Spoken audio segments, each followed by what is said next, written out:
Miss Daisy, yes po, ano pong masasabi niyong mamimiss niyo about Miss Nora Honor? Well, maski pa paano, naging close kami for a while. Last, kailan lang, 3 weeks ago kasama ko siya. Oh. Tinulungan ko siya kay Chabet. Mabait si Guy.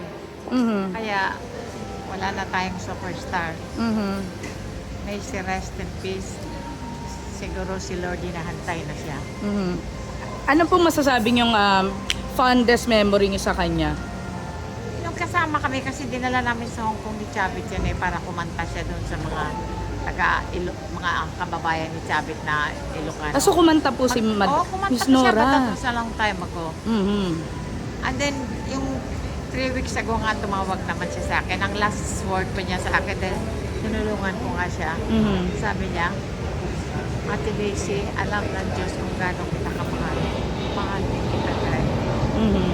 Sayang ka, wala na kaming superstar. Yes. So, last question lang po, bukod po sa Himala, ano po yung masasabi ninyong nagustuhan nyo na work ni Nora, whether as an actress or as a Napakagaling singer? niya. Napakagaling. She's one of the best actress. Mayroon tayo dito sa Pilipinas. Magaling si Nora umarte. Magaling din kumanta. Mhm. Thank you po.